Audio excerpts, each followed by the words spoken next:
Hi guys, me again. Welcome back to the channel. Glad you've tuned in after the first video. Today's video is going to be a bit more about what my day-to-day looks like. So first job, obviously it's a Friday, so I'm doing my sort of egg delivery. So I was going to go drop some off to Brett and then take it from there. Right, so here we are in Brett's gaff. I'll let him introduce what it is that he does for a living. He just works in his own business in a little barn just around the corner from the farm. You all right, Brett? How are you? Good morning, Mark. Just dropping off some fresh eggs. There you go, buddy. Nice one, dude. How you doing, all right? Yeah, very well, very well. So, Brett, tell us a bit about what it is that you're doing here. We make bubble tea kits. So you might have had it. You've got a teenage daughter. You certainly know about it. But we make kits on Amazon and eBay, Etsy. These are all different flavours here, are they? Yeah, they're the little balls that go in the bottom of the drink. Blueberries, cherries, raspberries. I bet how many flavours in total have you got? 11, but we're a bit short on stock at the minute, so we're waiting for a big delivery. Short on stock, so if you still want your orders, get them in quick. Right, so that's the first drop off of the day. I'll catch you again soon. The bloody guinea fowl out again. These are always out, these things. The woman that owns them says that they're in the hands of God, apparently, so they're safe. That's her method to animal keeping. She lives just in that house there. She's got geese and everything, but those guinea fowl always seem to be getting out. To be fair, I haven't actually seen one injured or anything. They do seem to be swerving the traffic a bit. I've not got one yet, but it's not how I'd recommend looking after birds. So yeah, that's the eggs dropped off to Brett. He was kind of one of my sort of first customers, one of the loyal ones. He always takes 30 a week.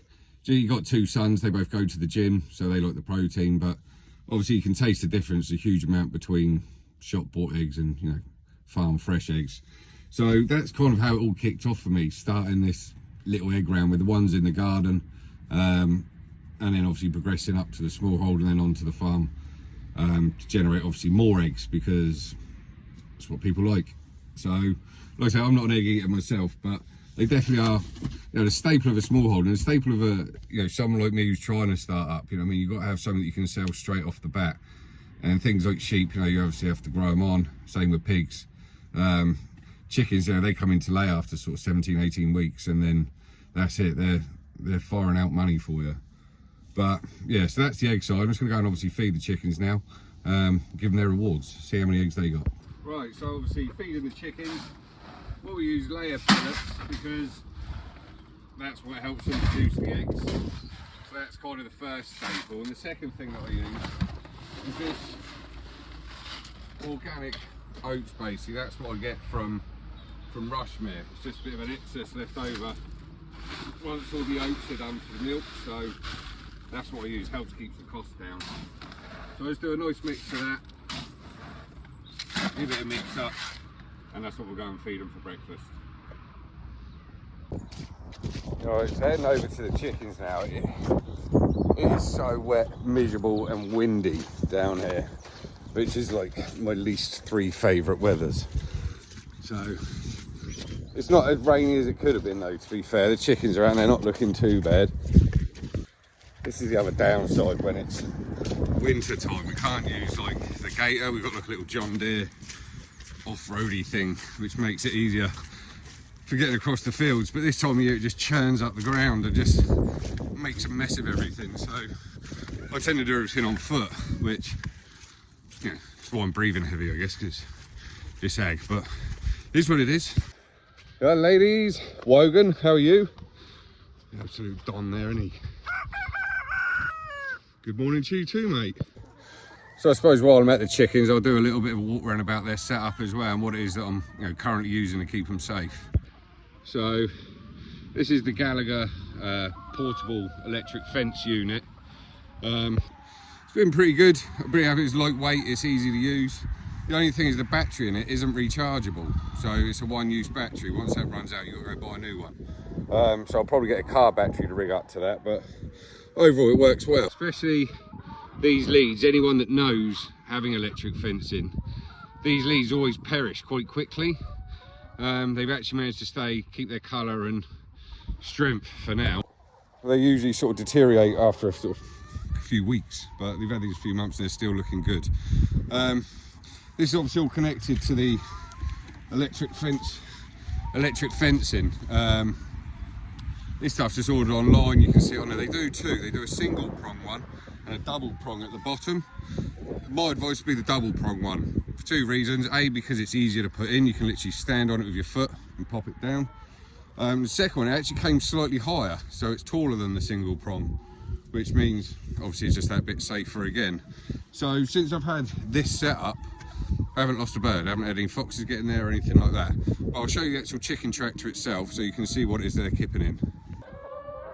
So this is my chicken tractor, or chickshaw some people call them. I saw a guy called KC Farms over in the States, he makes these or something similar.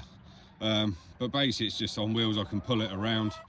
The wheel system on it isn't the best, as you can see they're a bit wonky, so I need to think of a better way to secure them. The lid itself, that comes up so I can clean all the inside, and then round the back we've got our nest boxes.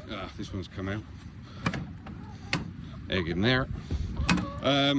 Nest boxes, which are good, you've got the roll-away egg trays, so you can they're not getting squashed in there or eaten, you know.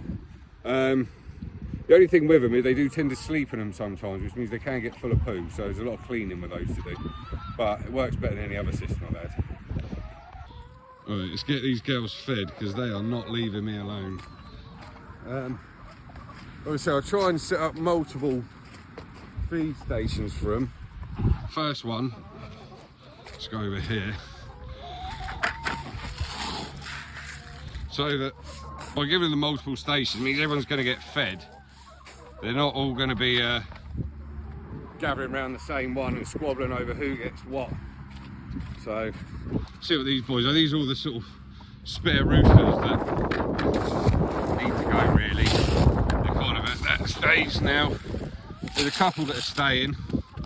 I'm keeping this fella here, that one there with the stripes, but the others are maybe going for processing and see if I can give that a go. There's a bit of a movement going on with all the chickens. They're all getting divided and split up into different places. Predominantly, we have all the ex-batteries together and then the breeders separate. So that's going to then, basically I'm finding that the ex-battery hens are actually laying more eggs. And I don't want to say a high quality egg, but certainly a bigger egg. Yeah, Wogan's turned up again. Certainly a bigger egg, and you know, for the outlay of what it costs to buy the chickens, the ex-battery hens make sense because I'm saving money there, and I'm doing a good thing by giving them a nice life. You know what I mean? An ex-battery hen to come live out here for the rest of its days, you know, be over the moon, I'm sure.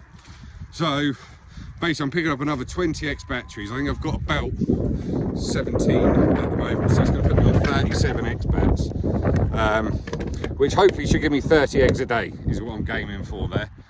So especially come summertime we might get a bit more than that, but that should then sustain enough for me to supply one of the cafes that wants to use my eggs. Then the other prettier girls, so Wogan and all the prettier girls like the Aracanas, the cream leg bars, all of those are going to go up to Rushmere, so they're going to be breeding up there.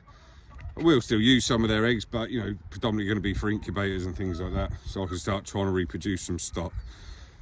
So yeah, they're going to go there. I'm actually going to take them all, well, say all of them, all the ex-bats are going to go down to that corner there where we had the pigs last year. Oh girl, where we had the pigs last year. So I'm going to put them on there. All the grass is growing back, etc. But I just want to get back in there, bring it back down, churn it all over again. There'll be loads of goodness in there for them, and it'll just helps kind of on a rotational grazing point of view. You kind of want as many manures and poos in one area as you can, and then have it all sort of tilled over by the chickens afterwards. That's the game that I play anyway. Well, yes, that's pretty much it for the chickens. I'm going to wander back over to the missus and see what she's doing with the horses. Alright, so that's them done. I've got a pocket full of eggs. I always forget my egg box, always. I have to try and sort of improvise and see what I'll do, and I end up putting them in the pocket. You guarantee by the time I get the horses I forgot they're in there, and I'll go and lean on something and it'll all break in my pocket. That's happened more than once. Whilst I'm down this way, I'll show you the Mark 1 chicken tractor that I made. can't remember who it was that I saw on YouTube that made it, but I tried basically cutting some corners. It didn't quite work out well, but it does still function, although it's out of use at the moment. She will be coming out of retirement shortly. So it's this sort of tunnel style one. You've got your roost bars in there. Open it up. Got your roost bars in and your nesting boxes down the bottom. Electric fence again, so they can get up higher. I'm going to say it's not the best. It does work, it moves, it's just not the most structurally sound. These doors are crap. If you ever see them on Amazon or anything like that, don't get them ones. I'll show you the better one to get on my other tractor. But yeah, I'm going to get another bit of tarp just to go over this bit so it makes it a bit more secure for them. But this one's kind of going to be used as a bit like a sort of pit stop one. So I need to do some modifications on the one I just showed you. Basically the mesh on the bottom is too small, so the poo's not dropping through. So I need to cut that out and put a wider spacing mesh on there. So that's the job on that one, but I need them all out of it first. So this one's coming out of retirement. They'll be going into this on that patch over there. All the X batteries can go into this whilst I get that one fixed. The other girls have got rush me into the one up there, and then hopefully I can then get the other one done and start getting that ball rolled out. Right, back at the horses. The missus has just finished cleaning them out.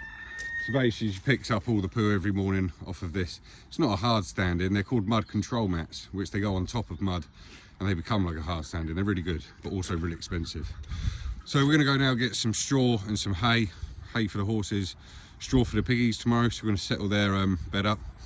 So we'll head over to not a local supplier, but the only person who can get bloody hay at the moment. So we're gonna head over there.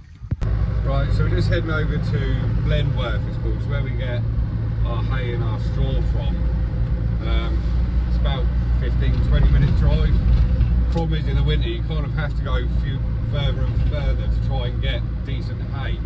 The stuff that we got at the end of last year was kind of second cut, and it was not the best stuff. It was, you know, a lot of it was damp and wet inside. It was more a lot of hay. There's a lot of stuff in there that you wouldn't really want in your hay. Like I say, it's just a bit of a rougher cut really. So we come over here because we're going to get some nicer stuff for the horses. It's always good quality from here. Although we're getting it in a smaller bale, it's better quality stuff.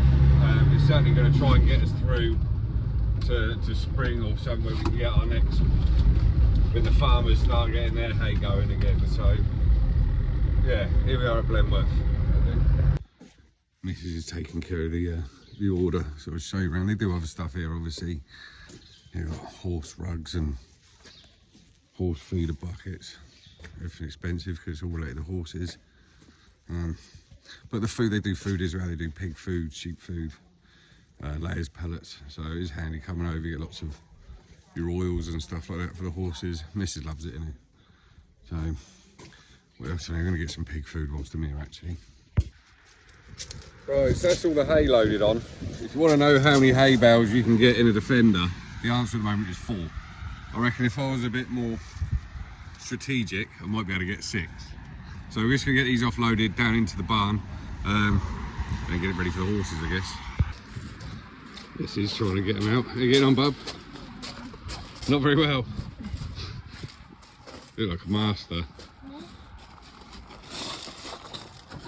Gosh, are you going to do one at a time or? Going for 2 here. I got this one. Obviously I would be doing it, but I'm holding the camera, so the girl power and all that. Go on, bub. Gosh. Oh, it's pretty lethal that, isn't it? Caught me in the back this morning. Character though, isn't it? Go bub. There you go, nailing it. Right, fair's fair. I'll bump it into the barn whilst the missus holds the camera. There you go, bub. So this stuff, we pay, what did we pay for this per bale? £8. £8. £8 bale. This was £6.50 last year. So, I don't know how that works out as a percentage. I know that works out as a percentage, but it's obviously gone up because there's a huge shortage this year due to the all that good weather we had and no rain, unfortunately. So that's that in there for storage for a bit. Mrs will go and organise it because I probably haven't put it right. So yeah, that's that in storage now for the horses. We've still got one round bale left, which is wrapped, but we found out they last about 3 weeks. So when you think we got one thoroughbred and one Shetland, so that's the size of your round bale, which is wrapped. So we get 3 weeks out of that. I reckon those 4 bales we'll maybe get another 2 weeks out of that, so that's 5 weeks, and then hopefully by then we can try and get a bit more. Come on down to the horses whilst I'm down there. Yo, Indy Bear. Oh yes, good girl, pleased to see us. She's so gorgeous, such a lovely horse. And then you got Honeybee, obviously just smashing in the hay. She always sketches out a bit when I'm about. I haven't quite built that trust up with her yet. But so yeah, that's basically our hay run at the moment. That's how it goes. As they come summertime, I think we're going to be a little bit better prepared this time and maybe section off a certain area where we can stack some round bales ready for the winter. We don't want that sort of shortage again. Everything else is going pretty sweet down here, really. Well, I'll leave it there for now.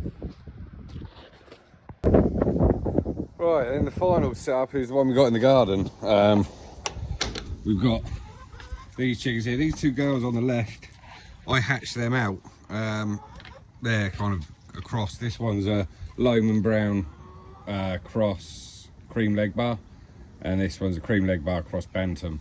And those are just Peanut and Polly, our old 2 originals, 2 of the OGs.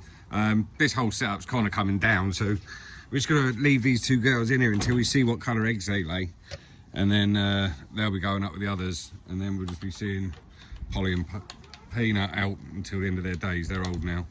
But yeah, not a bad little setup, this one. It's just basically a wooden frame with a shed on the back. We've got a little run out the back on it as well. So that's pretty much it for the animal rounds for the day. Obviously we do it all again in the evening, so it goes again. But we'll be picking the pigs up tomorrow, so I'll do another video on that. Right, cheers guys, catch you soon.